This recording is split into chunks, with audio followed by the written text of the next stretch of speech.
Eu não sei se aqui alguém, no dia de hoje, já durante o dia de hoje, anunciou a morte de Cristo. Já falou da morte de alguém para Jesus hoje?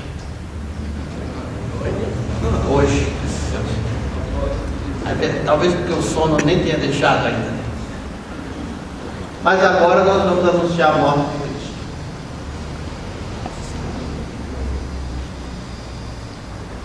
Que a palavra de Deus diz que quando celebramos a ceia do Senhor, nós proclamamos a morte de Cristo. É a questão, é a função proclamativa da ceia. Essa é a questão pela qual eu não firmo os pés na chamada ceia ultra restrita, onde poderíamos, como igreja, numa ocasião específica, conversarmos, falarmos mais francamente entre nós. Quando o Senhor Jesus entregou, falou ao coração do apóstolo Paulo, lá em 1 Coríntios, capítulo 11, versículos 23 a 28, ele diz assim: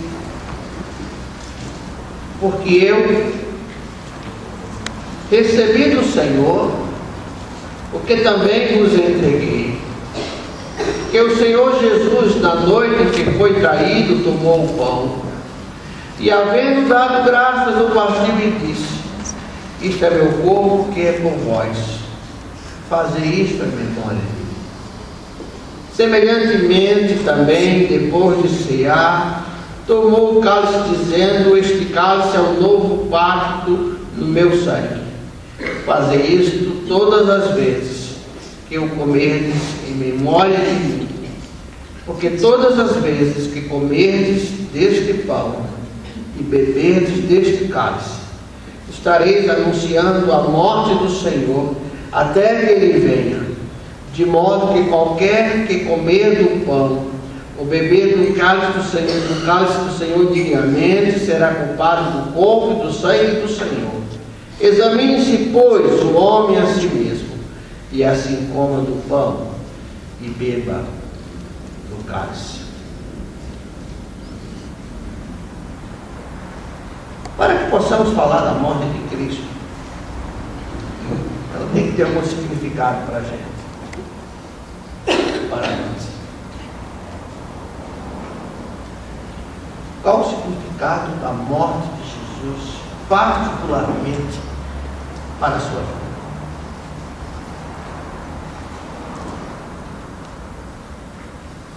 Você vai falar o que para alguém a respeito da morte de Jesus?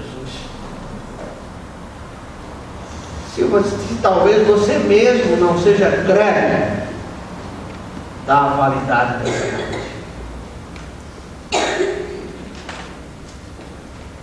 Só um ritual, só um ato cerimonial, em verdade que o seja, mas quando você fala de algo que realmente lhe traz prazer e sentido na vida, você fala de forma diferente. Eu às vezes vejo algumas irmãs partilhando dietas com as outras, né? Especialmente mulheres partilham isso, que eu fico pensando: Deus, se essa convicção dessa dieta fosse aplicada à morte do Senhor Jesus, estou falando do resultado, estou falando da paixão pela dieta, as pessoas aceitariam Jesus de pronto. Algumas dessas novas proposituras eletrônicas que vocês que são mais antenados nisso, veja a paixão com que fala isso, a paixão com que alguns tratam a profissão. Quando o pastor Irã pegou aqui pela última vez e disse: Neilson, falta paixão pela igreja da parte de muitos pastores.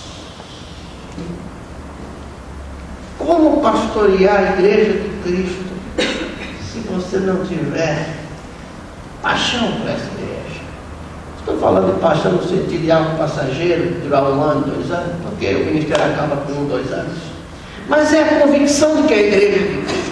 Como posso falar da morte de Jesus se ela não trouxe nada na minha vida? Se ela não representa nada na minha vida? Se ela não fez alteração nenhuma na minha vida?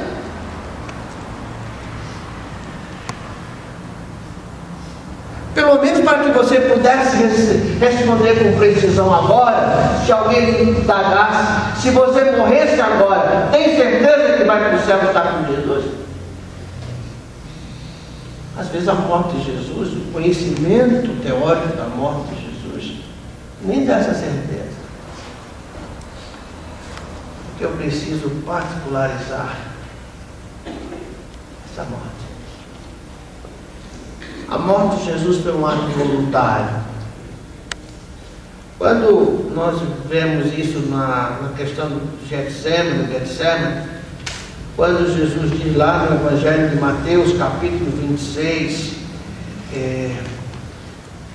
versículo 45,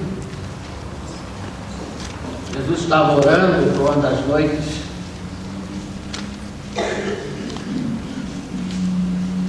Foi uma noite de grande agonia. Não sei se alguém aqui, quem já passou por cirurgia, internou na véspera, lembra como aquela noite foi longa? Você começa a pensar: poderá ser a última noite da minha vida. Você começa a pensar uma série de coisas. Não te deixa muito pensar, que de vez em quando chega um para fazer exame, para dar um remédio. Mas é uma noite de agonia. É uma noite de oração, sem dúvida. É uma noite de certa forma, acertarmos os ponteiros com Deus, refletirmos sobre a vida. Porque realmente, de fato, a gente crê que hoje é um ato rotineiro, uma cirurgia, mas é uma cirurgia. Não tenha medo, quem vai operar amanhã não tem problema, né? Estou aqui para contar a história, não está aqui para contar a história, está aqui para contar a história. Mas o fato é que aquela noite no Monte das Oliveiras foi a noite mais, talvez uma noite de grande agonia para Jesus. Jesus orou. Em geral, nós oramos quando estamos em agonia. Essa semana, acho que era 10 para as 4, 20 para as 4, o mestrado me abordou. Se a hora você me abordar, porque quando você está preocupado, você acorda de forma assim, demora a conciliar o sono. O que vou fazer no outro dia? Como vou enfrentar esse problema amanhã? Quantas vezes, irmãos, nós somos perseguidos por isso? Naquela noite Jesus orou, chamou os discípulos mais íntimos para orar, e eles não resistiram, adormeceram, né? Alguns teóricos dizem que eles estavam enfrentando uma fase de depressão, que sabia que estava, de certa forma, Jesus estava indo para o fim, né? Eles não compreendiam plenamente isso. Aí Jesus diz lá no versículo 45, diz: então voltou para os discípulos e disse-lhes: dormi agora e descansai, eis que é chegada a hora, e o Filho do Homem está sendo entregue nas mãos dos pecadores. Levantai-vos, vamos, eis que é chegado aquele que trai. A morte não foi surpresa para Jesus. Foi um ato voluntário. Nesta noite, ele, compreendendo tudo isso, diz: Senhor, se possível. Eu acho que, de certa forma, é uma oração que eu pelo menos fiz nas minhas noites que antecederam a cirurgia de hospital. Sempre a gente diz: Senhor, se possível, faz um milagre. Eu tinha uma ovelha aqui, ela tinha uma cirurgia marcada às 7 horas, 8 horas nas clínicas, veio público, uma das primeiras orações que a gente fez nesse sentido, e ela foi para a cirurgia e não tinha cirurgia para fazer no outro dia. Deus curou naquela noite. Deus pode curar? Pode. E eu creio que quem passa por isso, quem tem que passar por um sofrimento muito grande, tem que passar por um tratamento, por uma experiência muito difícil, sempre diz: Senhor, se possível, passa de mim esse sofrimento. Dizemos isso. Somos frágeis, somos fracos, somos humanos, somos pó. Por mais confiança que tenhamos na ciência, por mais confiança que tenhamos que tudo vai dar certo, em geral a gente pede a Deus: Senhor, se possível, passa de mim essa experiência. Fazer com que eu não precise passar por isso. Jesus diz: Pai, se possível, passa de mim este cálice, vai ser a tua vontade. E é a tua vontade. Chega um ponto que a gente descansa. Quem passou essa noite, essa ansiedade, chega uma hora que descansa. E Deus dá uma paz, dá uma quietude de coração, e a gente vai mesmo sabendo que aquilo pode ser plenamente o nosso fim. Nós vamos. Porque estamos na mão do Pai. Jesus disse: olha, pela terceira vez orou, pediu, dá uma ideia de insistência, tem que orar 3 vezes, tem que ser insistente na oração. De repente, na primeira súplica, você passa esse momento. A ideia aqui é de plenitude, de insistência, de que você colocou e derramou-se diante de Deus até quando foi possível. Até quando foi possível. Jesus disse: vamos dormir agora, vamos dormir, porque é chegada a hora. Então é um ato voluntário. Jesus não foi obrigado a morrer por mim, foi um ato voluntário.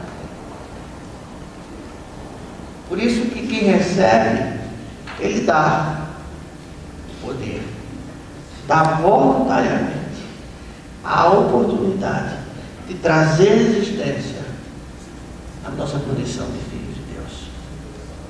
Por isso, quando eu anuncio a morte de Cristo, dentro da cerimônia da ceia, do memorial da ceia, que é um reflexo da nossa vida cotidiana, eu preciso entender que Jesus morreu por mim como um ato voluntário. E isso não deprecia o ato de Jesus, pelo contrário, dá mais importância. Comentava com a minha classe, o texto de Colossenses, quando Paulo fala da preeminência de Jesus, quando diz que ele nos fez idôneos, dignos, não merecíamos.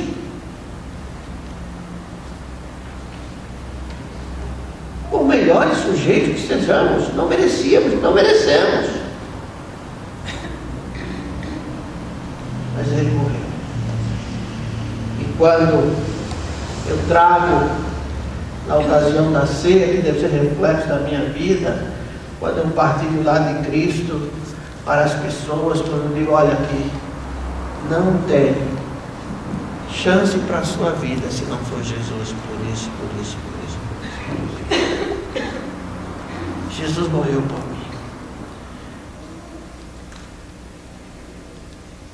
Às vezes brincamos, né?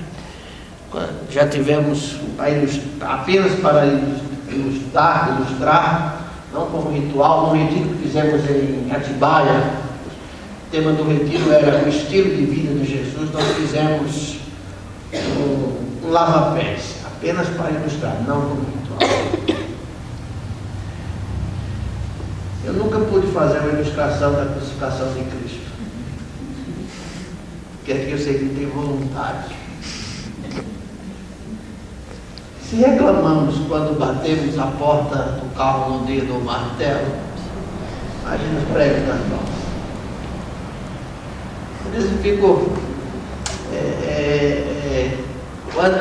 não que eu não compreendesse aquilo, mas tem hora que você se poupa, né? Mas quando alguns se depararam com o filme do Mel Gibson, parece que a gente vai sentir aquelas pancadas, né? Você vai sentindo.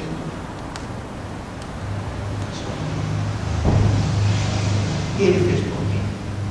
É por isso que o maligno não nos toca. É por isso que o maligno não pode com as nossas vidas. É por isso que o diabo não pode roubar as nossas vidas, porque nós somos lavados no sangue de Cristo. Nós trouxemos para a nossa vida a morte de Cristo. E os nossos pecados foram perdoados. Entenda isso. Por isso não tema. Não tema. Você é de Jesus, você aceitou a morte de Cristo, você particularizou a morte de Cristo para a sua vida, por isso você anuncia, por isso Satanás, independente qual tenha sido o seu pecado, independente daquilo que você fez antes daquele dia, no dia em que veio a existência o Filho de Deus. Essa é a expressão de João 12, aos que creem, ele deu-lhes o poder, isso é, traz à existência a condição de filho. Você agora é filho de Deus, não é mais criatura. Ah, pastor, mas eu fiz muita coisa. Não importa o que você fez. Não importa o seu passado, por mais recente que seja. Ah, pastor, eu blasfemei, eu fiz coisas que o senhor não pode imaginar. Não importa. A morte de Cristo apagou isso.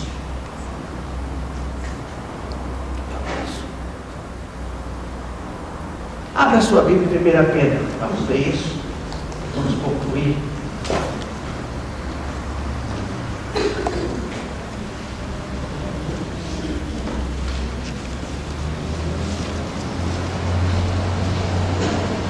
Vez por outra eu me deparo com crentes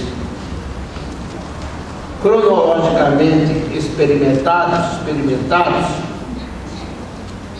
às vezes com 10, 15, 20 anos, 30, 40 de igreja, que fica com medo daquilo que o diabo possa fazer. Você é de Cristo. Não foi qualquer preço. Paulo diz aos Gálatas, ele se fez maldito por nós. Não caia na conversa do cão de achar que ele tem poder sobre a sua vida por conta do passado. Se Deus fez em Cristo, e se Deus trouxe a existência em Cristo, quando você creu em Jesus como Salvador pessoal, a condição de filho, de herdeiro, de guardado, de lavado no sangue de Cristo, de alguém que foi tirado das trevas para a luz. Satanás não pode, se ele fala isso ao seu ouvido, ele está mentindo, e ele é pai da mentira, e a palavra dele é mentira, ele profere mentira. Você tem que se apegar na palavra de Deus, na condição de filho resgatado, de filho perdoado, de alguém que entende o que Pedro diz aqui. E sabemos que não foi por coisas corruptíveis, como prata ou ouro, que fomos resgatados da vossa vã maneira de viver, que por tradição recebeste dos vossos pais, mas com um precioso sangue, como de um cordeiro, sem defeito e sem mancha, o sangue de Jesus.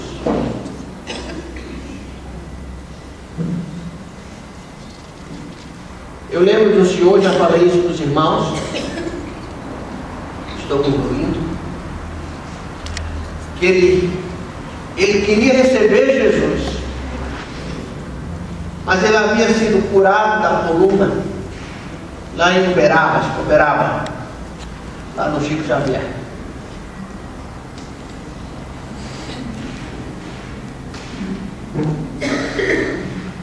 Ele tinha medo.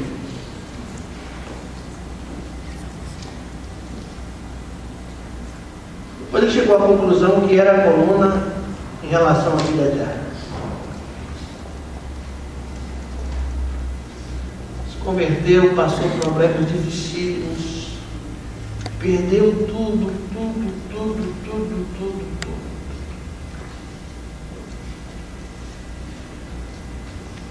Um dos maiores comerciantes do Taíbe.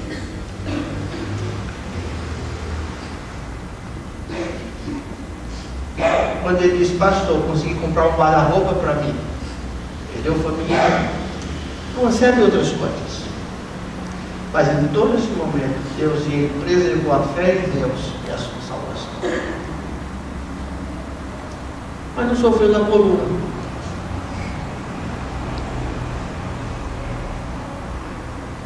Deus mostrou o poder meu.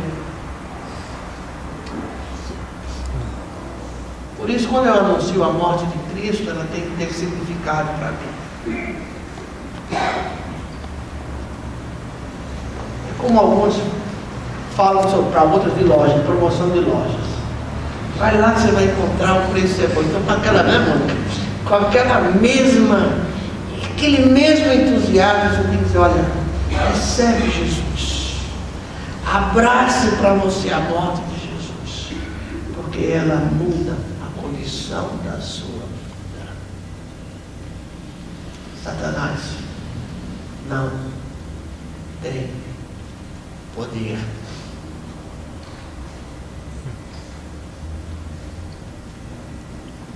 Tenho uma amiga, serva de Jesus, professora na área teológica, na área de teologia. Ela foi gerada quando o pai, que era pai de santo, corporado, junto a uma prostituta da cidade, ela foi gerada. De certa forma, filha bastarda. Deus mudou a condição dele, tornou-se pastor. Satanás, por que aquela moça citou Jesus? Nunca mais pôde pôr a mão na sua vida por causa do sangue de Cristo.